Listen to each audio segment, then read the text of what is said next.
palabra y vida. Hoy es el lunes de la segunda semana de Cuaresma, un lunes que es 18 de marzo. En este día la Iglesia celebra la memoria de San Cirilo de Jerusalén, un santo padre de la Iglesia, que nació el año 315 en el seno de una familia cristiana en Palestina. Él siguió su deseo de ser sacerdote y con sólo 33 años fue elegido como patriarca de Jerusalén. Se trataban de los años de la herejía arriana, y él tuvo que padecer mucho por esta circunstancia, porque por mantenerse fiel a la fe ortodoxa, sufrió destierro por parte de las autoridades bizantinas. Escribió una serie de obras y sermones en los cuales él defendía la fe católica y explicaba la palabra de Dios. Murió con 71 años el año 386. Continuamos avanzando por este camino penitencial de la Cuaresma. La Cuaresma es un tiempo de especial gravedad, es decir, de especial peso, un tiempo denso en el que nosotros tenemos que tomar conciencia de lo único necesario. El único necesario es Dios, y lo único necesario para nosotros es no arruinar nuestra vida, sino alcanzar vida eterna. Tenemos que ocuparnos de la salvación de nuestra alma. Tenemos que revisar nuestra vida para vivir de acuerdo con la palabra de Dios, con lo que la palabra de Dios nos manda, nos pide. Un gran peligro que nos acecha en este camino cristiano es el de el hábito o los hábitos de pecado. Claro que el pecado mortal es el mayor mal, el más terrible mal que nos pueda acontecer. Pero casi peor es no ya el pecado mortal, sino acostumbrarnos al pecado. Al principio uno resiste al pecado, lucha contra la tentación, pero quizás la experiencia prolongada de fracasos, de caídas en el pecado, hace que uno se desanime, vaya bajando la guardia, piense de una manera equivocada que sus esfuerzos son vanos, que el Señor no le ayuda. Y después de esto resulta luego tan fácil, tan sencillo, tan poco exigente en definitiva, confesarse, que uno dice, pues termino pecando y luego me confieso y no pasa nada. Y así se van cimentando los hábitos de pecado. Y eso es terrible, acostumbrarse a pecar, no reaccionar con lucha, con esfuerzo ascético, con combate contra las fuerzas del mal, contra el mundo, contra el demonio, contra la carne. Nosotros tenemos que pedir gracia al Señor para no acostumbrarnos a esto. Tenemos que pedir gracia para combatir a ese enemigo del alma que llamamos la carne, que tira siempre a lo más sencillo, tira a justificarse, a disculparse, para no asumir todas las responsabilidades. Y si en algún momento tiene que reconocer que se ha incurrido en alguna, buscar la solución rápida, sencilla, que me permita vivir con una paz artificial que yo me creo. Vamos a pedirle al Señor que Él nos ayude a destruir en nosotros esos hábitos de pecado y que nosotros nos esforcemos por vivir las virtudes teologales, particularmente hoy la virtud de la esperanza, porque como el Señor nos dijo, no sólo de pan vive el hombre, sino de toda palabra que sale de la boca de Dios. Nosotros esperamos vivir por esa palabra que sale de la boca de Dios y acogemos como alimento para nuestras almas y que meditamos en nuestro corazón con cuidado, a imitación de nuestra Madre, la Santísima Virgen María. La liturgia de la misa del día de hoy, de este lunes, de la segunda semana de Cuaresma, nos ofrece un evangelio particularmente corto. Son solamente 3 versículos. Del evangelio de San Lucas, capítulo 6, los versículos 36, 37 y 38, que dicen así: En aquel tiempo dijo Jesús a sus discípulos: Sed misericordiosos, como vuestro Padre es misericordioso. No juzguéis, y no seréis juzgados. No condenéis, y no seréis condenados. Perdonad, y seréis perdonados. Dad, y se os dará. Os verterán una medida generosa, colmada, remecida, rebosante. Pues con la medida con que midiereis, se os medirá a vosotros. Se trata de unas instrucciones de Jesús, de una enseñanza que tiene una dimensión práctica, inmediata, concreta, para el discípulo que la escucha. La invitación de Jesús a los suyos es esta: sed misericordiosos, como vuestro Padre es misericordioso. Recordemos otras exhortaciones de Jesús en el Evangelio y de la Sagrada Escritura en el Antiguo Testamento. Sed perfectos como vuestro Padre del cielo es perfecto, nos había dicho ya el Señor en el Evangelio de San Mateo. En el Antiguo Testamento habíamos leído: sed santos como yo soy santo. Ahora el Señor dice: sed misericordiosos, como vuestro Padre es misericordioso. En definitiva, perfecto, santo, misericordioso. En definitiva, casi son sinónimos en el contexto en que son dichos. La perfección, ya lo hemos repetido en más de una ocasión, la perfección de la que habla Jesús es la perfección en el amor. Y la perfección en el amor tiene un nombre. Ese nombre es misericordia. Porque la misericordia, y también lo hemos dicho en más de una ocasión, es el amor más generoso, más gratuito, más desinteresado que pueda existir. La misericordia es el amor que se derrama sobre aquel que no merece ser amado, que no tiene en sí dones, cualidades, prendas que lo hagan digno de ser amado. Y Dios, también lo hemos escuchado en los días pasados en el Evangelio de San Mateo, ama no solamente a los buenos, a los justos, a los santos, sino que también ama a los pecadores, a los injustos, a los malos. Ese es el amor de Dios. Por eso el amor de Dios es misericordia. Por eso Jesús dice que el Padre es misericordioso y exhorta a los suyos a imitarle siendo misericordiosos. El amor que se dirige a un enemigo es misericordia.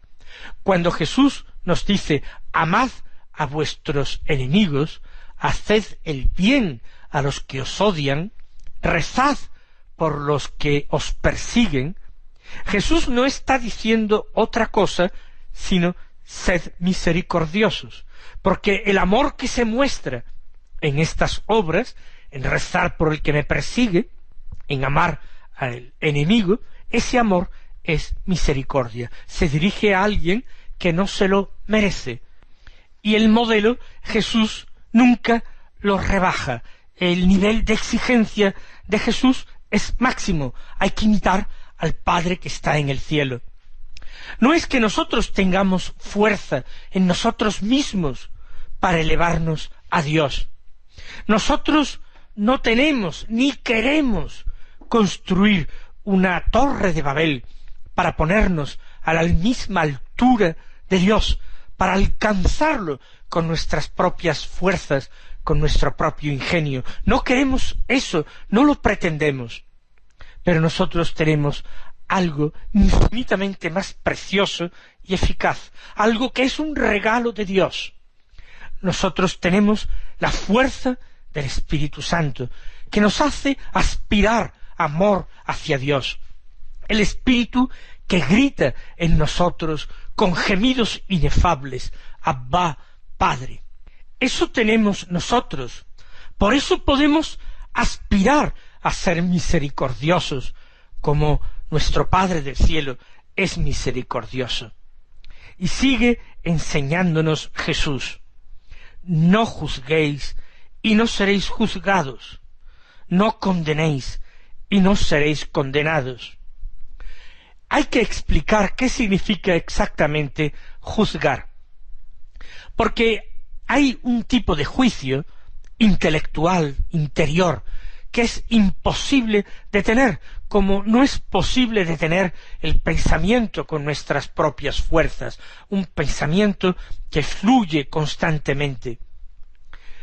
Basta con que el Señor nos haya dado inteligencia, basta con que nos haya dado entendimiento, razón, basta con que nos haya dado el sentido de la vista o del oído, que nosotros veamos, escuchemos.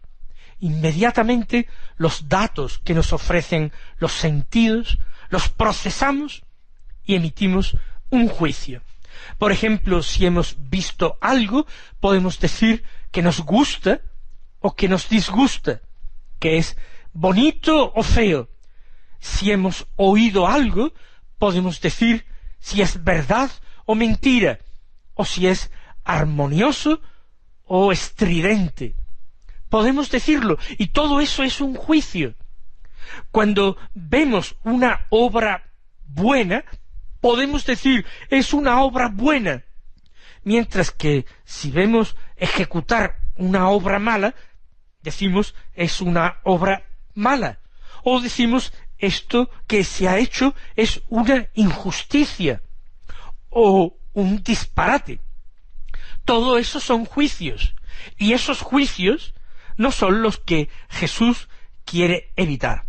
Cuando Él nos dice no juzguéis y no seréis juzgados, lo que el Señor nos invita es a no tratar de entrar en el interior de las personas para determinar si esas personas son merecedoras de amor o de odio. Sólo el Señor puede sondear el corazón de los hombres. Cuando yo veo a un hombre ejecutar una acción mala, yo puedo juzgar el hecho diciendo esa obra que ha realizado o está realizando aquel hombre es una obra mala, es una obra injusta, inicua. Pero yo no puedo decir ese hombre es un hombre malvado, un hombre injusto o un hombre inicuo, porque emitir ese juicio sobre la persona sólo lo puede hacer Dios, que conociendo su corazón, leyendo en su interior, puede determinar lo que esa persona es en su presencia. Yo no. Yo sólo puedo juzgar de las cosas exteriores.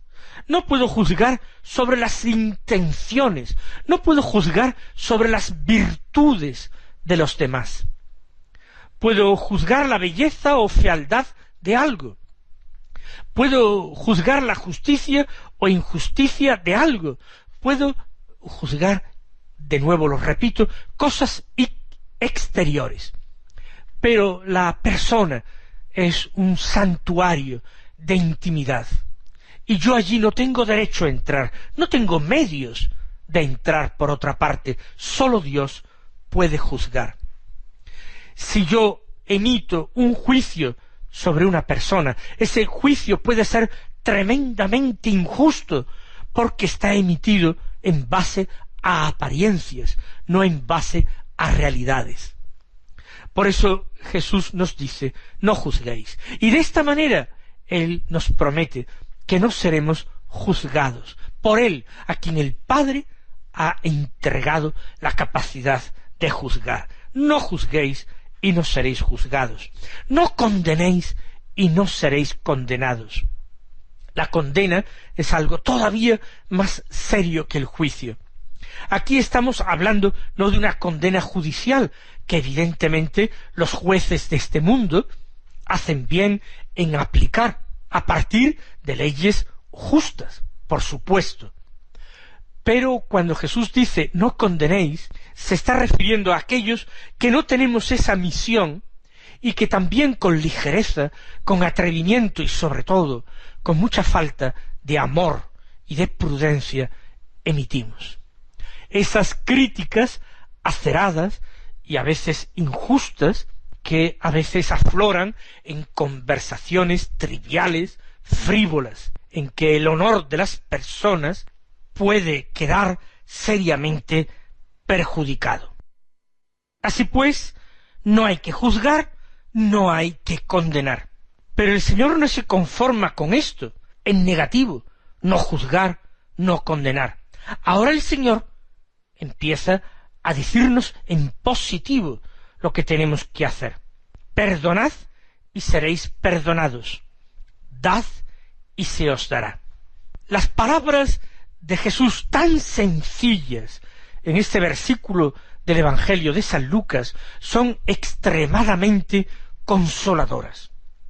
Porque, y esto es doctrina de la Iglesia católica, nadie sabe con certeza si es digno de premio o de castigo. Nadie puede estar seguro, metafísicamente seguro, de si se encuentra en gracia de Dios o en pecado mortal. Nadie puede estar totalmente seguro.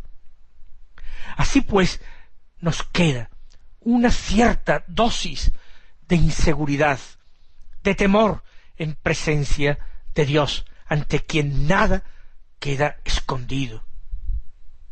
Pero ahora Jesús empeña su palabra para decirnos: perdonad y seréis perdonados. Y con esto ayuda a resolver todos nuestros conflictos interiores de conciencia. Nos ayuda Jesús a superar todos los escrúpulos de conciencia. Si no estamos totalmente seguros de si estamos en gracia de Dios, de si contamos con su amistad, entonces nos basta vivir la palabra de su Hijo Jesucristo. Perdonad y seréis perdonados. Y recuerden que Jesús mismo dijo: el cielo y la tierra pasarán, pero mis palabras no pasarán. En las palabras de Jesús nosotros podemos depositar toda nuestra confianza. En esas palabras podemos construir nuestra casa, nuestro edificio espiritual. Venga lo que venga, esa casa no será derribada. Confiando en Jesús, yo tengo que esforzarme en descubrir las ofensas que yo he recibido a lo largo de mi vida, en el pasado y en el presente. Puedo hacer intención, incluso hasta para aquellas ofensas que seguramente recibiré en algún momento de mi futuro. Y en el nombre de Jesús, y por amor a su cruz, a su sangre preciosa derramada, a los clavos que los sujetaron a esa cruz, por amor de ellos, puedo decir: perdono a esta persona de todo corazón. Y si en algo yo pudiera beneficiarla, si en algo pudiera yo hacer de bien por ella, lo haría. Si el Señor me da la oportunidad, la ocasión de poner en práctica ese deseo o ese propósito mío de hacer el bien, también a quien me ha ofendido. Perdonad y seréis perdonados. La misericordia se ríe del juicio. No le importa el juicio a quien es misericordioso y ama a sus enemigos y perdona a sus ofensores. Ese puede estar más seguro que si viera con sus propios ojos el desenlace final de su vida, porque el Señor le ha dicho: perdonad y seréis perdonados. Tenemos tantas cosas de que arrepentirnos, tantas cosas de que ser perdonados, que merece la pena ponernos en serio, en manos a la obra en esa tarea de perdonar a los demás. Y dad y se os dará. Y Jesús nos invita a la generosidad, a ser magnánimos, generosos. ¿Por qué? Porque mucho más será recibir de Dios que lo que nosotros hayamos podido dar a los demás. Él va a ser nuestro pagador. Él queda obligado y Él un día nos devolverá todo aquello que generosa y voluntariamente le hayamos prestado. Después de estas máximas en positivo, primero en negativo era no juzgar, no condenar, en positivo era perdonar, dar, el Señor añade: os verterán una medida generosa, colmada, remecida, rebosante, pues con la medida con que midiereis, se os medirá a vosotros. El Señor está haciendo referencia a una medida seguramente de grano, la que servía para medir la cantidad de grano que entraba, por ejemplo, en una transacción. No hay que engañar con las medidas. Hay que usar siempre medidas justas y, si es posible, generosas, colmadas, rebosantes. No hay que ser cicateros en nuestros tratos. Si nosotros actuamos así, con esa generosidad, también seremos tratados de la misma manera. Con la misma medida con que midiereis a los demás, os medirán a vosotros. Vamos a escuchar estas palabras, vamos a interiorizarlas, vamos a prestarles fe, vamos a pedirle al Señor gracia para no apartarnos de ellas. Vamos a pedir esa confianza, esa seguridad, esa certeza íntima de que el Señor, de esta manera, escuchará más propicio nuestras peticiones y tendrá misericordia de nosotros.